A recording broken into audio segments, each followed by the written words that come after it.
Hi, this is Ted Kelly with another Ted's Hospitality Minute. Hey, today we've got a great guest on. His name is Jim Gross. He is the general manager at Paradise Point Resort and Spa in one of my favorite cities, San Diego, California. Good morning, Jim. How are you? I am awesome. Good morning, Ted. Thank you very much for having me this morning. And I am elated to be here and fully engaged in learning more about Paradise Point. And before we do that, tell me a little bit about you, how you got into hospitality. You've been in it for a good while now. How did you get there? Yeah, it's kind of interesting. I've really been in hospitality all my life. I figured out in life that my mother was a pleaser and I'm a pleaser. So it really fits very, very well. But I have a pretty unique story of my father worked for IBM. We lived in upstate New York, and he had an opportunity to go open. He was a chemical engineer, and they were opening up Austin, Texas. And we Great. moved to Austin, Texas, and I worked at the first Wendy's that existed in Austin, Texas.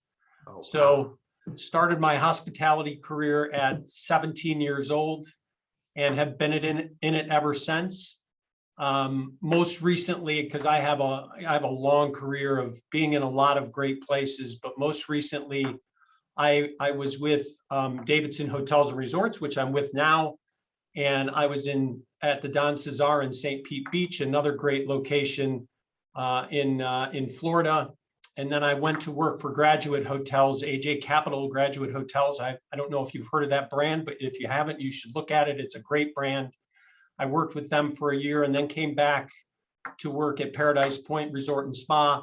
And pretty uniquely, this is the fifth hotel that I've run for the ownership group. I'm proud that the owner has given me the opportunity to go out and do other things in my life and always welcome me back with open arms.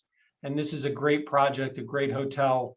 And I'm totally thrilled to be back or to be in San Diego. I've been here for 12, 13 years, left a couple times, but this is really home for me. And it's one of the greatest places I've ever been ever. San Diego's a great city.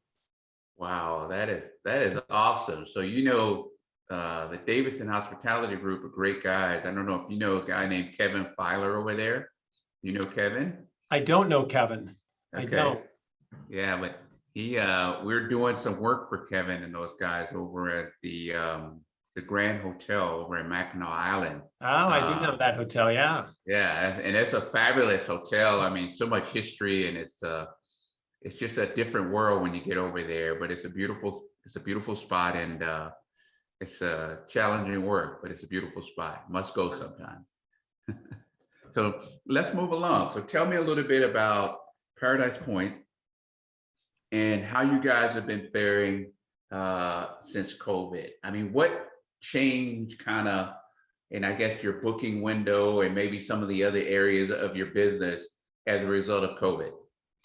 Yeah, we were, ever changing. We were a group house and, leisure in the summer, and then really predominantly a group house. But obviously when COVID hit, that all changed.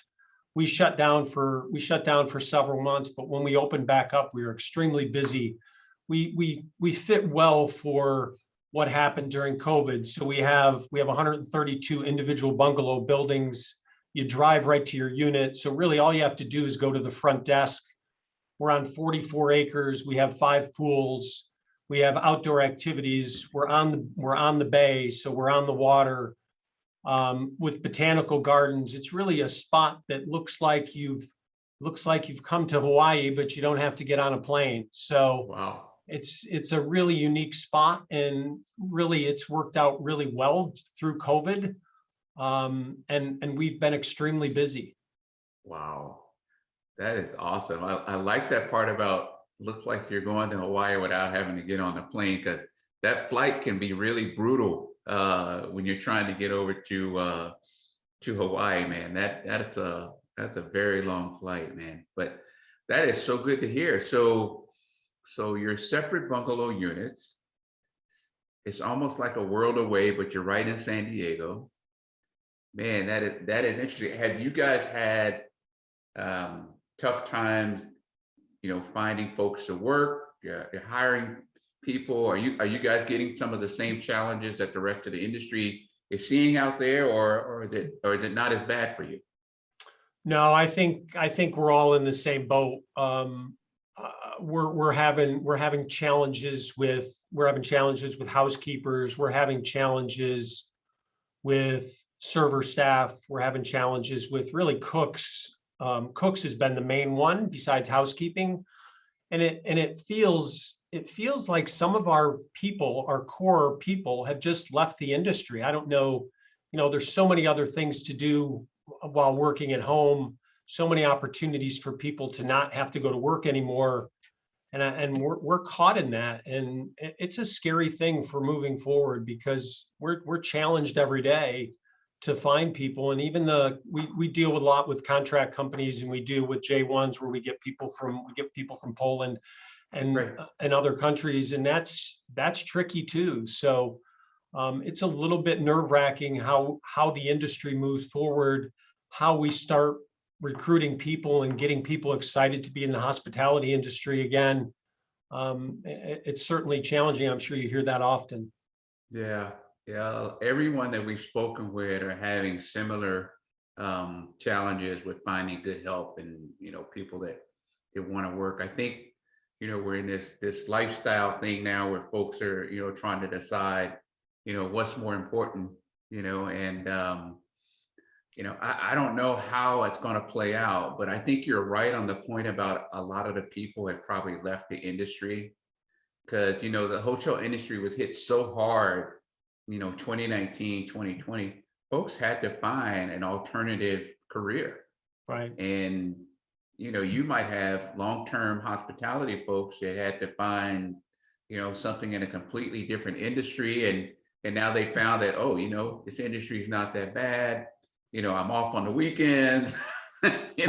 So it could very well be that they found an alternative career path that works for them, and they're not so concerned with going back to hospitality. I just think hospitality is such a great place to be because people make that industry, and once you get used to being around people, it's kind of hard to go into a job where you're just kind of punching the clock and you're doing the same old job every day. But I think you're definitely right on your point there about that. Tell me a little bit about this. How have your guests uh, wants, needs, demands, how has that changed for you guys? Are you seeing a different set of demand generators now that people are looking for, or has it pretty much been kind of like it was before, just that people are getting out now? I think it's mixed. It's a mixed bag. People are looking for outdoor experiences for sure. So the more activations, we have botanical tours. We have a vendor Action Sports that does our sports for us. So sailing, paddle boarding, all of those things that you can do outside are critical. And as we're starting to see groups, I think Right. that's brought up a new challenge for us because the booking window is way shorter now. You have meeting planners that are wearing 5 hats. My wife's in the pharmaceutical industry. She's booking meetings and she's a director of training. So Wow. I think you have less experienced people booking meetings, so your details are a little sketchier, and the expectations are extremely high. So it's for me, being in this business 30 plus years, it's challenging every day. I learn something new every day, and I am humbled every day on what the expectation is and what's happening. It's really exciting for me. It's a fun time for us to be in the industry and learn. How are you guys keeping your guests happy with the shortages and labor and all that stuff? I mean, that's got to be a constant juggling act, right? Yeah, we we have it is a constant juggling act, and the expectations are high because we're charging more dollars than we charged before. The demand for resorts and the demand for outdoor experiences is high, and which brings higher costs. I mean, I think we've seen it in airlines. I think we see it Yeah. everywhere right now. So we really have to make sure that we're touching every guest. We do we do an interesting thing. My chief engineer, myself, and a couple other guys, we walk the bay on every afternoon at 4 o'clock, and we go out and we just chat with guests and we talk to them and we make sure that their experience is good. A little more high touch than we probably would have done in the past, but it's just what people need these days. They need a friendly face. They need to know that we're all in this together. You know, you still have people outside wearing masks, so everybody has a different level of comfort. And I think we're just trying to make people feel comfortable here. That's what I tell my guests all the time. We're just trying to make them feel like they're at home again. So that's what we do. Right, right. And that's a special trick in itself, you know? And it sounds like you guys have created almost a special ambiance there that actually has repeat guests, right? What would you say is that probably, I don't know, 1, 2, 3 things about Paradise Point that's unique that have your guests coming back every year? Yeah, guests that are coming back, I have the Castor family staying with me now. They've been coming for 55 years. They have 20 plus families that come with them. Wow. And Five. yeah, and Okay. the one that is in charge of the group is 90 some years old. I can't get an exact date of exactly how old he is, but he is in Yeah. charge. And I talked to him yesterday and he said, Jim, I'm trying to make sure that the family continues doing what we're doing. And I even talked to the grandchildren about it to make sure that the grandchildren continue this. That's what I want my legacy to be. Right. So we have multi-generational families that have been coming here for 20, 30, 40 years, especially summers. They do all their family reunions. And as they build, they just keep bringing in new families. So it's been I get calls every day saying, hey, I've been coming here for 20 years. And it's just wonderful. It's wonderful for me to see that. And it's wonderful that this place has been so special to so many people for so long. Yeah. Yeah. That is really awesome, man. I tell you what, when you can start leveraging the multi generations like that, you know, that is an awesome achievement.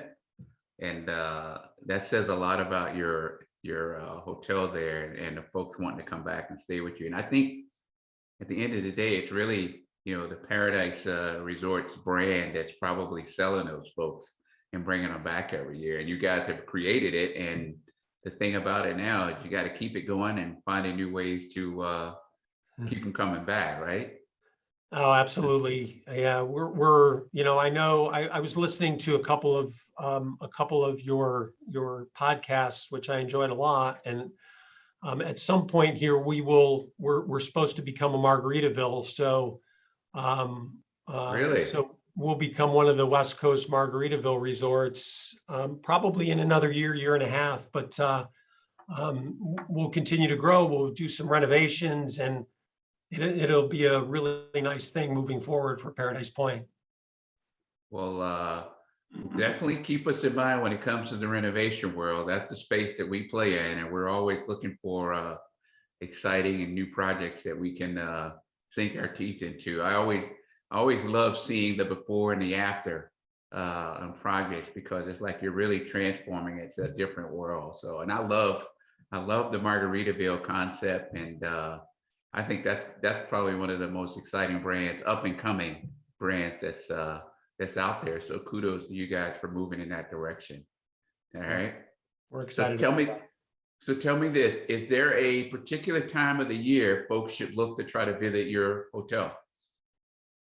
Yeah, I mean, I think that September, October are the best months to come to San Diego. The weather is just phenomenal. The kids have gone back to school. Kids go back to school basically after the second week of August, all the way through the end of the month.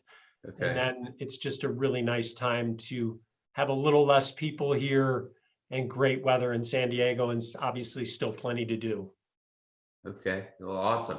Hey, can you tell folks how to find your hotel online so they can look you up and start trying to book those stays for September and October? Sure, my marketing department will probably kill me. I think it's paradisepoint.com. Is that? I can see Lindsay shaking her head at me right now, my director of sales and marketing. So